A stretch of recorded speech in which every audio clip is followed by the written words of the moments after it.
میرے رسول کریم علیہ السلام نے مومن کی قبر کا حال بھی بتایا۔ سنن ترمذی میں صحیح ابن حبان میں حضرت ابو ہریرہ رضی اللہ تعالیٰ عنہ بیان کرتے ہیں کہ حضور صلی اللہ علیہ وسلم نے فرمایا جب میت کو قبر میں رکھا جاتا ہے تو اس کے پاس سیاہ رنگ والے اور نیلی آنکھوں والے دو فرشتے آتے ہیں اور اس کو اٹھا کے بٹھاتے ہیں۔ باقی حدیثوں میں 3 ہی سوال ہیں، لیکن اس حدیث میں حضور نے فرمایا انہوں نے بس میرے بارے میں پوچھنا ہے اٹھا کے، بس میرے بارے میں صرف یہ پوچھنا ہے بتا مدینے والے محبوب کے بارے میں دنیا میں کیا کہا کرتا تھا۔ تو اعلیٰ بریلوی تو کہتے ہیں میں نے تو کہہ دینا ہے سرور کہوں کہ مالک و مولا کہوں تجھے، باغ خلیل کا گلے زیبا کہوں تجھے،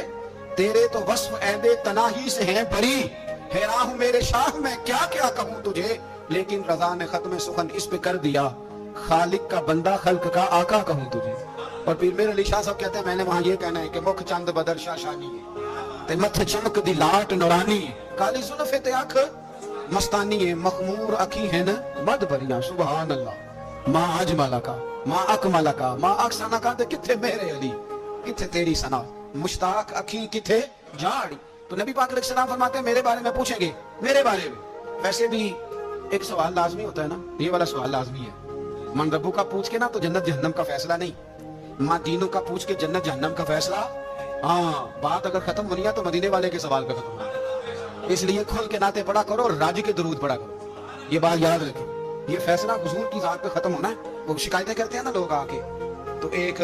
بچی کو ہمارے ہاں داخل کرانے کے لیے ایک صاحب لے کے آئے تو کہنے لگے بڑا عرصہ اسے فلانے مدرسے میں داخل کرایا سوائے نعتوں کے کچھ بھی نہیں سیکھا اس نے۔ تو میں انہوں نے کہا چاچا جی یہ اصل کام سی ہوتے سیکھ گئی نا تھوڑی بچی، قرآن و سنت بھی حضور کی نعت ہی ہے، لیکن آپ کو پتہ ہے کہ بات ختم مدینے والے کی نعت پہ ہی ہوتی ہے، حضور کا پیار اصل ہے۔ تو حضور فرماتے ہیں میرے بارے میں پوچھا جائے گا، وہ کہے گا کہ ان کے بارے میں کیا پوچھتے ہو، اشہد ان لا الہ الا اللہ واشہد ان محمدا عبدہ ورسولہ۔ تو فرماتے ہیں پھر اسے نا ایک طرف کھڑکی کھولی جائے گی تو جہنم کا دروازہ دکھایا جائے گا اور اسے کہا جائے گا اگر تو سوالوں کے صحیح جواب نہ دیتا تو دوزخ میں جاتا، لیکن اب تم نے صحیح جواب دیے ہیں تو حضور فرماتے ہیں اس کی قبر 70 گز چوڑی اور 70 گز لمبی کر دی جائے گی۔ مسجد میں اسی والے حال میں جگہ مل جائے تو بندہ بڑا سکھی رہتا ہے، اور صبح جائے بینک اور پہلی لائن میں موقع مل جائے تو بندہ بڑا سکھی رہتا ہے کہ میرا جاتے ہی کام ہو گیا۔ او خدا کے بندے قبر بندے کی قبر، مکان اچھی سوسائٹی میں اچھا خستہ اور سستا مل جائے تو بندہ کہتا ہے کہ سودا بڑا واردہ لگ گیا، بھائی بڑا کمال ہو گیا، مزہ نہیں آ گیا۔ قبر 70 گز لمبی اور 70 گز چوڑی، اور یہ ترمذی شریف پڑھ رہا ہوں، بڑی مزیدار حدیث۔ نبی پاک صلی اللہ علیہ وسلم فرمانے لگے پھر اس کی قبر کو نور سے بھر دیا جائے گا۔ حضور کو پہچان گیا نا، قبر نور سے بھر دی گئی اور جب 70 گز لمبی کر دی گئی تو بڑے پیارے لفظ ہیں حدیث کے۔ حضور فرماتے ہیں وہ بندہ پھر فرشتوں سے ایک بات کہے گا،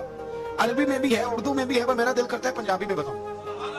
وہ نا فرشتوں سے وہ بندہ کہتا ہے جب قبر ہو گئی نا 70 گز لمبی 70 گز چوڑی اور نور سے بھر گئی، قربان جائیں، حضور فرماتے ہیں وہ مردہ وہ جو قبر میں پہنچا ہے جب اس کی قبر کو یہ شان ملتی ہے تو فرشتوں سے پتہ کیا کہتا ہے، کہتا ہے میں گھر نہ دسا جا کے، یہ ذرا گھر نہ بتاؤں دوڑ کے، یہ ذرا میں اپنے گھر بتاؤں باقی کہ اللہ نے بڑی خیر کر دی، اپنی اماں دسا میں بچوں کو بتا کے ان کے موج بن گئی ہے، میں بتاؤں اپنی بیوی کو، بتاؤں اپنے بہن بھائیوں کو، میں گھر نہ دسا۔ قربان جائیں میرے رسول کریم فرماتے ہیں فرشتے اس سے کہتے ہیں نہیں تو کسی کو نہ بتا، نم کا نومت العروس، تو اس طرح سو جا جس طرح پہلی رات کی دلہن سویا کرے، وہ بڑے چاؤں میں سوتی ہے، وہ بڑے پریم میں سوتی ہے، نئی زندگی کا آغاز ہوتا ہے تو سوتی ہے، اور فرشتے کہتے ہیں اب تجھے وہی آ کے جگائے گا جو تیرے اہل میں تجھے سب سے زیادہ محبوب ہوگا، جو تجھے سب سے زیادہ محبوب ہوگا۔ میرا تو ایمان ہے کہ ہمیں تو قبر سے آگے جگائیں گے بھی مدینے والے رسول، کہیں گے آؤ غلاموں چلے، آؤ غلاموں۔ اور وہ کشمیر کے رومی وقت نے میاں صاحب نے کہا تھا بات مرن دے قبر میری تے میرے اپیرا جے کر پامے پھیرا۔ اب حسن دیکھیں کلام کا اور انداز دیکھیں، بات مرن دے قبر میری تے میرے اپیرا جے کر پامے پھیرا، تے قبر دے وچوں ہڈیاں اٹھ کے مجرا کر سن تیرا۔ ایک دفعہ آ تو سے میں لوگوں کو وجد کر کے دکھاؤں، دیکھو